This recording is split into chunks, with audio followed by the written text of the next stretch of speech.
Përshëndetje të nderuar shikues dhe dëgjues të Radio Plusit. Po vazhdojmë kështu ciklin e podcasteve këtu në 102.2 FM dhe sot do të diskutojmë për një temë shumë të rëndësishme siç është perceptimi gjinor, roli mediave në portretizimin dhe paraqitjen gjinore.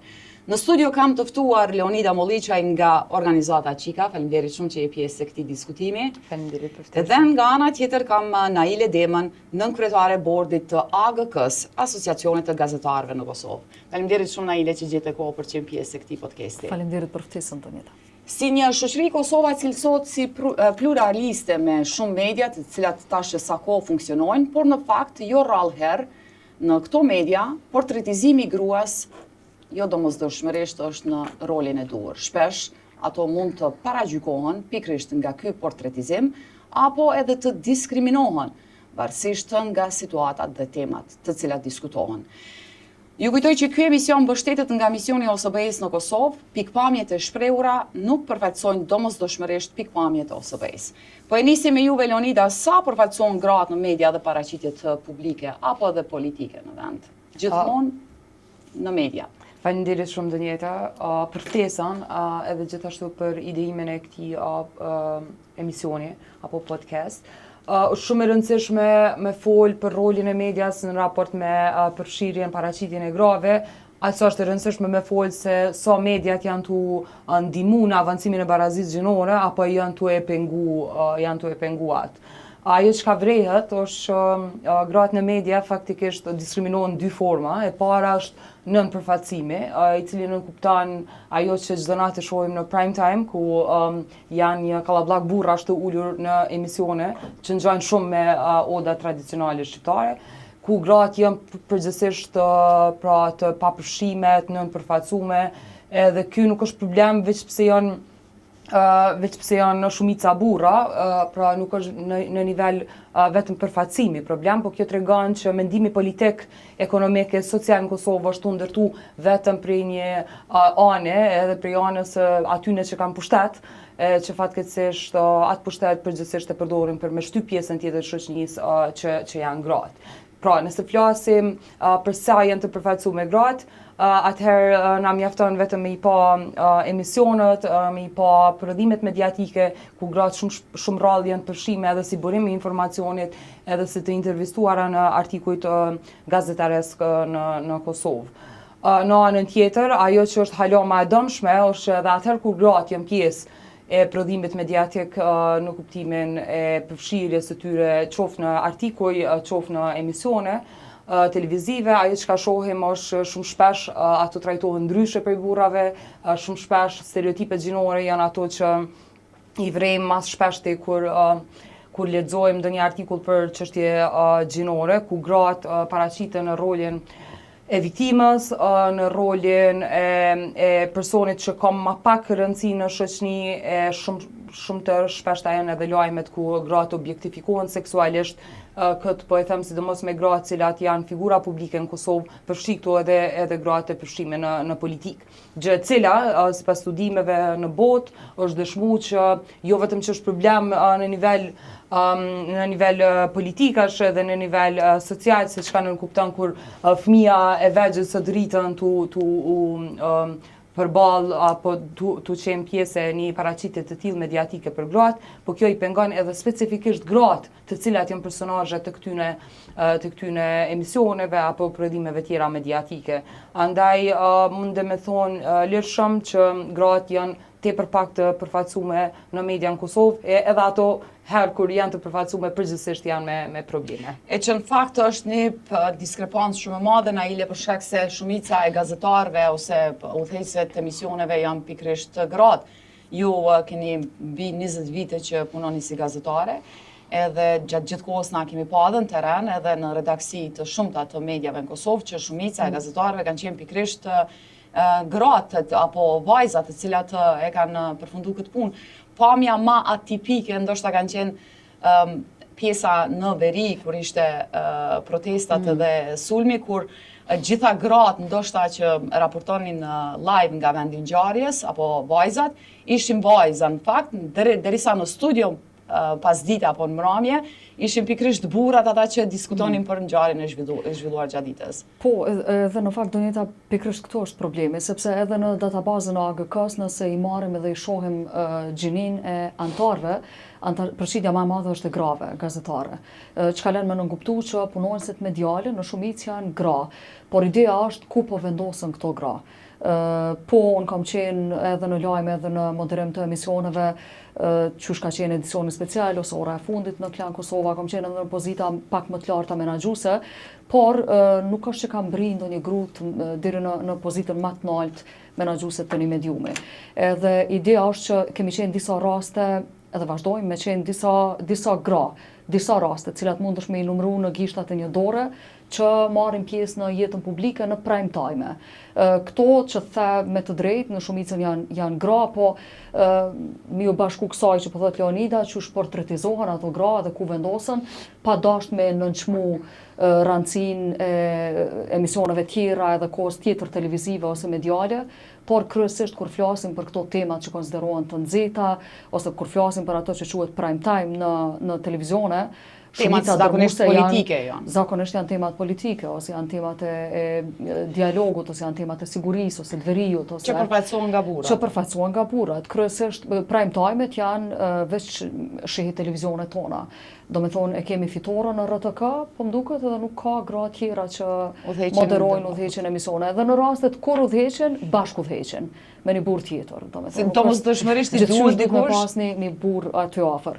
Edhe gjendja e përfaqësimit gjinor absolutisht nuk është qysh ish dasht me qenë në kronika, në përmbajtje, në të gjitha, po nuk është qysh duhet me qenë as brenda vetë mediumit.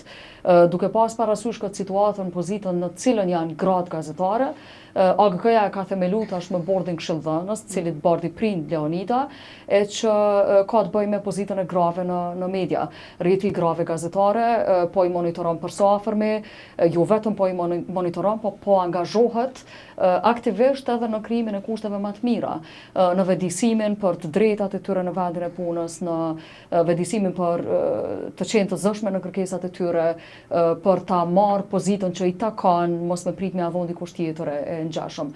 Ka pas plot reagime rrjeti i grave gazetare dhe mendoj që në aspektin gjinor është një prej gjanave më të mira që i ka ndodhur vendit së fundmi. Pikrisht, po ku është pengesa kryesore? Pse jo vetëm gazetarët të marrin pozita udhëheqëse në mediumet ndryshme, po edhe profesionet e tjera, gratë nga profesionet e tjera, cilat nuk është që marrin pjesë në debate, në diskutime, në intervista.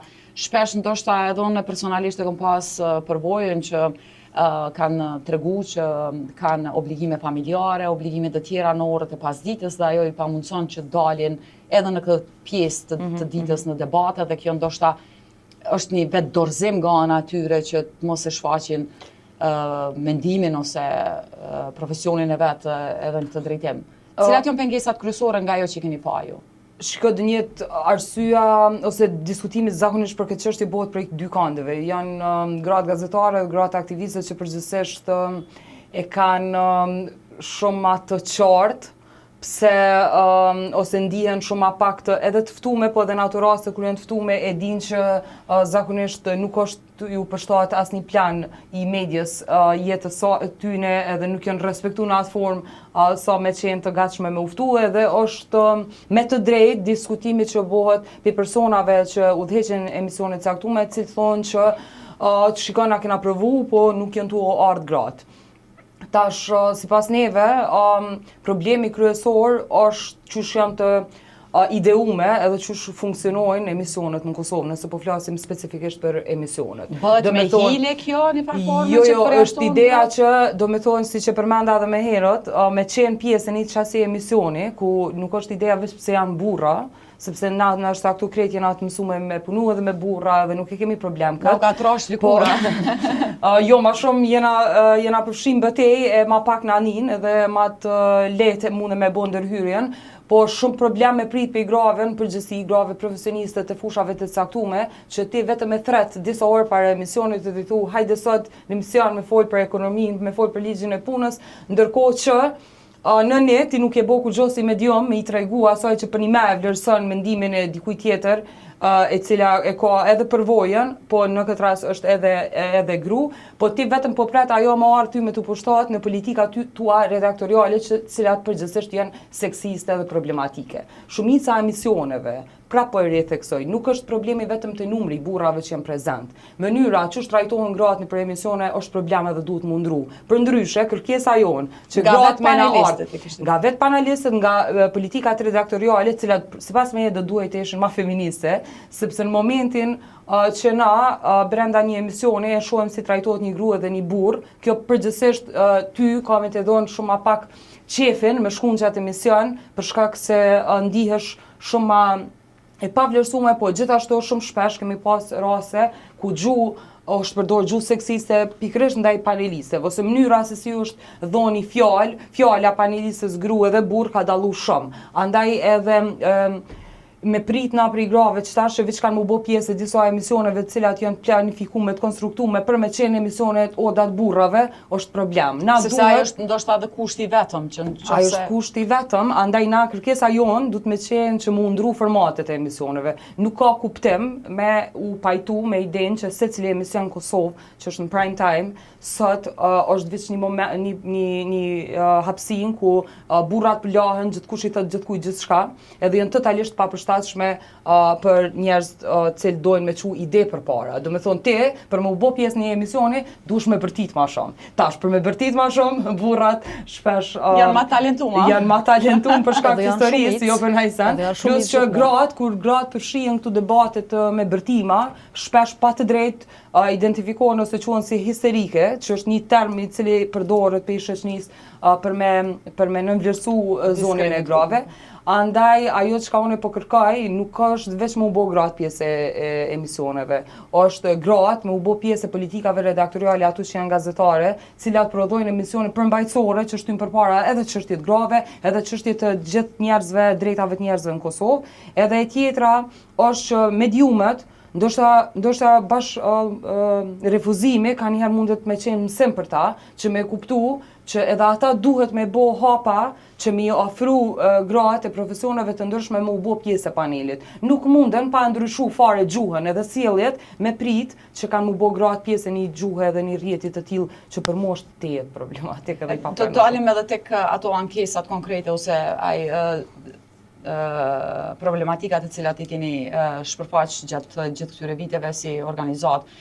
Po, Naile, a ndikon kjo domosdoshmërisht në pengesat për avancimin e gruas, e përmendi Leonida që duhet jenë pjesë e menaxhimit ose pjesë e politikave redaktoriale. Në fakt, ka shumë redaktore gra dhe vajza, të cilat punojnë në mediume të ndryshme, po ndoshta zakonisht janë në emisionet të cilat nuk janë politike, janë emisione shëndetësore, janë emisione të mëngjesit apo emisione të tjera, të cilat nuk e kanë atë të lajmeve ku nuk shihen në fund të ditës ato, por shihen produkte të prezantuesit në fakt i kemi shumicën janë vajza ose gra, po ato lexojnë në skenare apo lexojnë lajme të cilat janë shrodhuar nga burrave.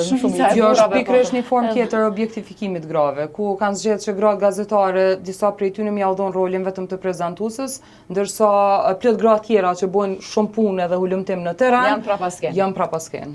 Në fakt ka shumë gra, ka shumë gazetare që bojnë hulumtim. Kur flasim për terrenin, unë mendoj që gjendja është shumë mirë. Në kuptimin e përfaqësimit gjinore kam fjalën, në kuptimin e dhënies hapësinës së ngjashëm. Po kur flasim për këtë vizualizimin, pamjen, tash gjithmonë kur flas për këtë kujtohet ajo fotografia në Washington, krejt burrave. Domethënë kur ka vëmendje, kur ka ngjarje të cilat kanë vëmendje tepër të madhe mediatike, aty insistojnë dhe shkojnë në fund drejtarët të informacioneve, drejtarët e mediumeve, ata që e kanë krahun e fortë, po e quaj kushtimisht në media. Jo, ndoshta gazetarja që ka përcjell gjatë gjithë kohës, që ka përcjell ose gazetari, qoftë edhe djalë, nuk shkon që e ka përcjell gjatë gjithë kohës. Pa ka ndiku kjo në një farë formë dorëzimin e tyre, ju i njihni shumicën e gazetarëve dhe ndoshta një pjesë e tyre tash e kanë lënë këtë profesion pikërisht për shkak se s'kan arrit që përtej asaj dalin, përtej atyre kufijve. A ka ndiku kjo në pengesa drejt avancimit të profesionit? Po mundet me ndiku, nuk ish dashur me ndiku se nuk është zgjidhje tërheqja. Domethënë na nuk mundemi me bë luftën po e quaj kushtimisht në këtë aspekt nëse tërhiqemi, na duhet me qenë aty, na duhet me insistu me vazhdu me qenë aty. Po kur ka pas ankesa konkrete qoftë edhe në AGK? do të thotë ose ankesa edhe zyrtarisht edhe jo zyrtarisht, pikërisht nga vajzat edhe gratë që nuk po arri, po dalin prapasken, gjithkohës dominojnë të tjerët. Jo, nuk po më kujtohet diçka konkrete, po na gjatë gjithë kohës kemi takime të ndryshme me kolegë dhe diskutime tepër shpesh, jo vetëm në diskutime jo formale, në bisedat kafës, por edhe në takime zyrtare diskutojmë këtë temë dhe ka plot iniciativa që janë të zhvillu paralelisht, plot diskutime që zhvillohen qysh me kriju që safe space, le ta quajmë për pjesëmarrjen e grave në hapësirën mediale.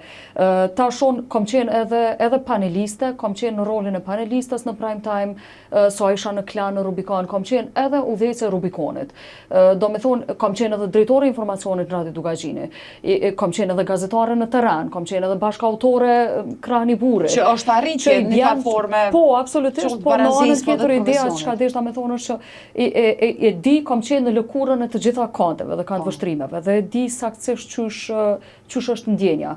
Tash kur je paneliste, kryesisht janë disa emisione të cilat megjithatë mbajnë nivel, jo të gjitha janë fatmirësisht nuk ka kakofoni të gjitha emisionet, por në shumicën e rasteve, edhe të këto kur janë më të moderuara, më të qeta, edhe në qoftë se moderator, do me thonë i shoh dy aspekte ku duhet intervenimi urgjent në mënyrë që me kriju që të hapësirën e sigurt për pjesëmarrje të grave.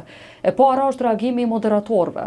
Në qoftë se ti e sheh që një gru e çfarëdo profesioni qoftë pjesëmarrëse në panel, po ofendohet, po diskriminohet, po trajtohet keq, reagimi i moderatorit në këtë rast është esencial.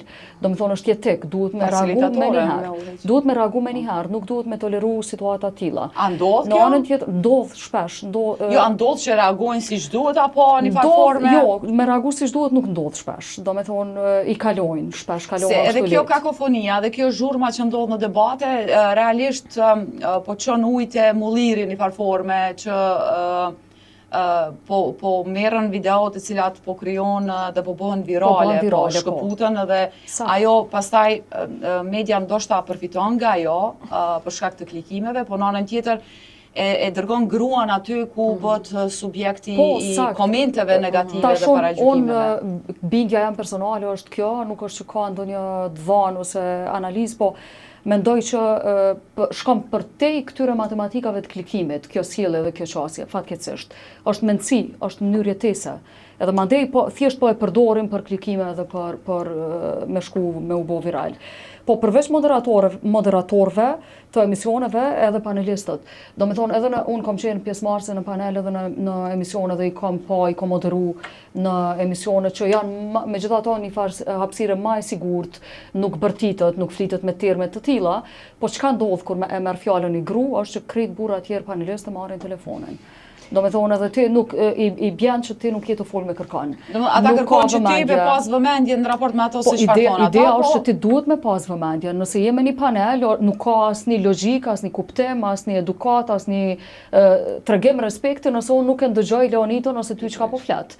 E në qoftë se në momentin që fillon Leonida me folun e marr telefonin, kjo tregon që unë nuk kam fije respekti për mendimin tënd, as nuk po duhet të ndëgjoj bile. Ndoshta aty je sa për kohët. Ndoshta je sa për pamje, mos më thon mandej që emisioni odave, burrave, ngjashëm. Tash janë tepër të rëndësishme këto edhe reagimet edhe ndërhyrjet. Unë e përmendi shpesh një rast edhe e ndaj secilën herë që më japet mundësia kur kam qenë bashkëautore në zgjedhje bashkë me Shkodranin, ishim tu i moderu zgjedhjet lokale të vitit 2021 nëse s'gaboj. Edhe gjatë gjithë kohës një kandidat i burr që unë ju drejtoisha me pyetje, ai le që nuk më shikoj ke mu, po përgjigjja e tij niske me Shkodran. Do me thonë, unë e bësha pyetjen ai Shkodran. Unë ka përceva një herë përbiva edhe të dytën herë, të tretën u detyrova me i thonë që në qoftë se vazhdon mos me mu, jo, këto që jam po në qoftë se vazhdon mos me mu përgjigj mu, ti nuk e merr fjalën më. Nuk e merr fjalën më, sepse unë po të pës, nuk po të pyet Shkodrani. Edhe e pata përshtypje që atëherë mori vesh çka është të bo. Edhe kjo lidhet me këtë fjalinë tam paraprake që thash e kam frikën që është mendsi. Nuk është që bëhet qëllimshëm, është mendsi në mënyrë jetese. Ata nuk janë mësuar me të trajtu ty seriozisht, me të marrë seriozisht edhe me do barierat pikërisht pavarësisë gjinore. Leonida keni dërguar ankesat posaçme në rasteve konkrete, pikërisht nga ato që janë përfaqësuar ose kanë dalë në media, po Sa realisht jeni ndëgju ose jeni marrë seriozisht ose kanë marrë veprime konkrete televizionet nga këto ankesa? Edhe si qika, po së fundmi edhe me angazhimin ton me rjetin e grave gazetare, që për mua shumë shpresdhënës themelimi i rjetit, edhe për shkak se i ka dy qëllime. E para është mu marrë me përmbajtjen mediatike, pra me qenë qaj zoni kritik ndaj mediumeve kur ato bojnë shkelje drejtave të grave në raport me qysh i portretizojnë gratë. Edhe e dyta me u marrë me drejtat grave gazetare me qenë adres një bërimi solidaritetit mes neve grave që punojmë në këtë drejtim. Për mua është më rëndësi reagimet që kanë ndodhur në momentet të caktume, të cilat edhe kur nuk janë besu që janë të vërteta ose që janë mjaftueshëm objektive, prapë kanë luajtur rolin e vet në ne që njerëzit brenda mediumeve që punojmë, si burrat, si gratë, e kanë pa që ekziston edhe një mendim tjetër apo një kritik tjetër për përmbajtjen mediatike që po servohet, apo për mënyrën se si po trajtohen gratë gazetare brenda redaksive. Edhe e dyta është edhe në nivel të qytetarëve në përgjithësi, mendoj që kemi me ngrit zonin për disa momente të rëndësishme, cilat ka njëherë kanë rezultu me sukses në kuptimin është largu përmbajtja mediatike apo është largu dikush prej një emisionit caktum, po e dyta edhe kur nuk e ka pasit rezultatin konkret, prapë kemi mri me bot temë qëndrore, një çështje e cila më përpara ndoshta ka mri me u te i kalu për shkak se s'kena qenë mirë të organizume, e për këtë mendoj që për një merë rol kryesor ka rjeti grave gazetare me punën që është e bo këto.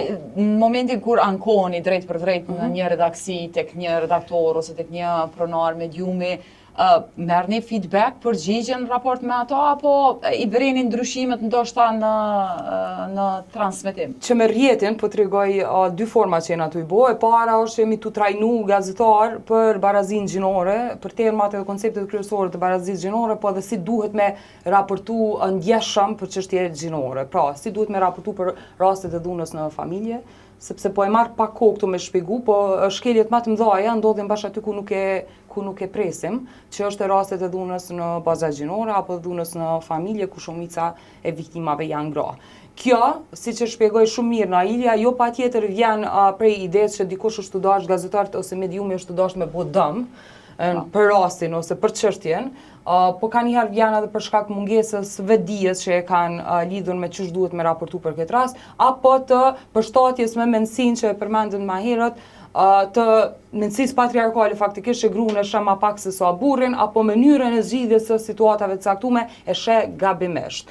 Ta zëm të rastet për dhunë në bazë gjinore, shumë shpesh zbulohet viktima. Emri, identiteti. Që është problemi kryesor, do me thona, ne jemi të e rreziku jetën e saj. Po flasim për raste të dhunës. Ne kemi diskutuar edhe këtu në një podcast të kaluar këtë çështje që shpesh ndoshta edhe nga vetë policia apo të lidhur edhe mediumet me institucionet e rendit kanë zbuluar identitetin e viktimës. Që është problemi kryesor, do të thonë kemi marrë aq bartë madhe për sa mundem edhe me rreziku jetën e gruas, mundem me rreziku jetën e fëmis, ose me ja u parashkru pak a shumë ngjarjet në jetë që kanë ju ndodhur prapa, nëse na veç vendosim me një vend vogël si Kosova me bo publik, me fotografi, me emër, me adresë dhe me gjithçka tjetër për rastin. Në anën tjetër mënyra se si trajtohen rastet e dhunës në familje, shumë shpesh, pak si mediat kanë një farë nevoje me gjetë arsyeën pse ka ndodhur, shkakun pse ka ndodhur rasti, edhe shumë në këtë drejtim shumë shpesh e qesim viktimën në një farë pozite që i bën e riviktimizojmë, po gjithashtu e qesim në një farë pozite që vetë ka lyp, që është argument për gjykimin publik. Po.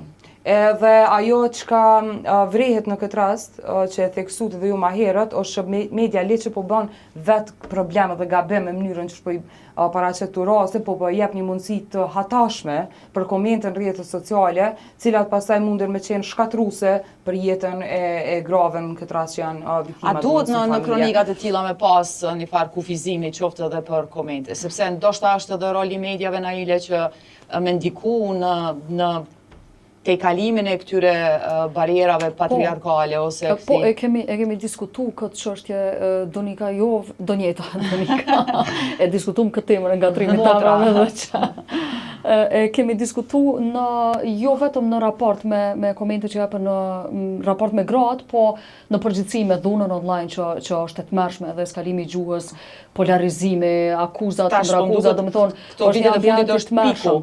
Po, piko, fix. Edhe po zgjatë shumë, unë kam shpresu që kam me përfundu pak ma herët, kemi me thonë hajde mjaftë se gjithë kjo gjuhë akuzuse, polarizuse, gratë janë viktima më të lehta, do me thonë, ca keqitjes shumë më lehtë i kritikojnë, i akuzojnë, i bullizojnë, çka dush me thonë, sepse ka plot gjana për cilat i gjykojnë, për jashtë përmbajtjen për cilën ato flasin, i gjykojnë qysh rrin flokët, qysh duken, a kanë bo grema, s'kan bo, a janë të shëndosha, a nuk janë, do me thonë, ka plot faktor që matës sipas gjykimit tëne, për jashtë përmbajtjen për çka ato flasin. Edhe ashtu e pa këtë situatë në jo rrallë kemi diskutuar ka ndaj mundësi edhe me blloku komentet krejt. Mediave nuk ju konvenon me blloku komentet krejt, sepse është çështje interaksioni që çojnë deri në përfitim monetar. Po çka mundet me u bë pas një problem janë me i selektu disa fjalë të cilat në momentin që detektohen që janë përdorur në koment, komenti nuk kalon edhe nuk shfaqet. Këto tek mediat e kemi udhëzu mediat e din, po disa i kanë, nëse nuk gaboj Telegrafi, kam diskutuar me Metin edhe më duket që i kanë vendos ato fjalët kyçe të cilat nuk e lejojnë me u shfaq një përmbajtje. Se ndoshta është veprim shumë i mirë këtë. Absolutisht po, është veprim i mirë dhe ka tash disa mekanizma edhe vetë rrjetet që i kanë bërë, nuk t'i lejojnë përdorimin e disa fjalëve. Zakonisht janë për vrasjet ose të tilla. Po, që janë goxha më të rënda. Po munden me u fut fjalë më shumë aty, cilat ti nuk i lejon me kalu edhe kështu i selekton, i filtron komentet që shfaqen në rrjetet sociale të mediave të ndryshme, sepse nuk mundesh me thonë nuk marr përgjegjësi për rrjetet sociale.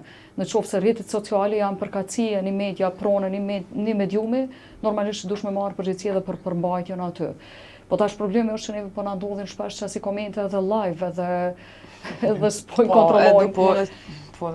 Dish me u ndërlidhi dhe me qëto që dësha për më u përgjigj bashkë për krejt që ato pse gratë nuk pëdalin në media apo se pe kanë ma të vështirë, para mendo tash kur i folëm krejt shkaqet apo i folëm krejt pengesat faktikisht që i kanë për shikto edhe komentet, po jo vetëm komentet, është jo etike me prit që gratë me dalë edhe mu ekspozu edhe me prit thika në shpinë të e pas parasysh krejt ambientin tepër problematik në cilin funksionojnë. Pra gratë këqyren ka standard dyfesht me çish vlerësohet një gru kur del si opinioniste dhe çish vlerësohet një burr kur del si opinionist. Ka qenë për shembull ka pas plot raste të cilat kanë komunikuar dhe kanë tregu storien e vet që kanë filluar me qenë më aktive, me avoku për çështje të caktuara, sidomos për politikën dhe pastaj këto komentet enorme diskredituese që kanë ardhur online, i paforme kanë step ato sepse ka qenë nan, ka qenë grua e dikujt dhe nuk ka dashur që me qenë e gjykuar ose e vlerësuar në këtë formë për shkak të frikës se si gjykohet nga rrethi familjar. Na e përmendëm para se të nisë emisioni që shpesh jemi mbështet prej fondeve të ndryshme për me avoku në këtë drejtim. Sa është mbështetja qoftë edhe nga organizatat e tjera, po qoftë edhe nga institucionet që me avancu në këtë barazi, qoftë në perceptimin apo paraqitjen edhe në projektet e juaja? Qyre, unë e mendoj që media është e paraqet pak a shumë realitetin e një shoqënie të saktume. Në këtë rast, na nuk mundemi me fol veç ç'është po portretizohen gratë media, pa kallëzu sa keq është puna me barazi gjinore, me shkelje drejtave të grave, drejtave të grupeve tjera të marginalizume në përgjithësi në Kosovë. Andaj, nëse institucionet nuk janë tu u marrë për me e zbut pa barazin ekzistuese në Kosovë me zburave dhe grave, normalisht nuk e kanë shumë problem as paraqitjen e grave në media. Atëherë kur e kanë bo ndërhyrjen apo reagimin, e kanë bo përgjithsisht kur kanë pas probleme një medium të caktuar, po jo për çështjen, jo për shqetësimin e vërtetë të tyre. Realisht për tema të tjera. Edhe e tjetra, çka unë e shoh problematike, është që institucionet përgjithësisht përgjithësi nuk është që kanë punu, po ashtu shumë në këtë drejtim, jo vetëm si kritikuesit mediave se si po paraqiten gratë, po edhe në raport me veten, qoftë si subjekte politike, qoftë si institucione, me gratë që i kanë përzgjedh me investu në kuptimin, me ju tregu që sa është e rëndësishme mu përfacuar prej grave, na e shohim, e kemi diskutuar disa herë sidomos në fushata, kur zgjidhet, kur kërkesa e emisionit është me uftu një përfacuesi, një subjekti politik, a thua është nëherë gru, shumë rrallë. Është gru veç kur thirrët specifikisht për një çështje të caktuar apo kur e kanë temat për gratë. Fatkeqësia është kjo që shumë shpesh programet e partive politike gjatë krejt fushatës shtjellojnë. Një ditë është shëndetësia, një ditë arsimi, gjithmonë një burra. Kur vjen puna te tema ma e parëndësishme sipas subjekteve politike që është barazia gjinore, barazia sociale, është gruaja, se gruaja është ajo që konsiderohet që është e kujdesit, e familja. Si arsyetim nga ato se kemi edhe gruan të rast për këto tema specifike. Përmendja një çështje shumë të rëndësishme në ide që kufizimi i komendeve që ndoshta do të ishte hapi ma i duri tani nëse nuk ndalen gjitha komendet, po të cilat do të kishin qenë rekomandimet kryesore për gjitha palët akterët që me një farforme me u minimizu ky diskriminim qoftë online, qoftë në paraqitje media. Donjë, unë mendoj që duhet me reflektu edhe me vepru gjithashtu në shumë fronte. Nuk është zgjidhja nëse na i diskutojmë dhe i marrim parasysh ose i trajnojmë, i shkollojmë çka dush me thonë vetëm mediat. Sepse me drejt po e thot Leonida, do të thonë mediat janë një kulaç i një brumi të madh të kësaj shoqënie.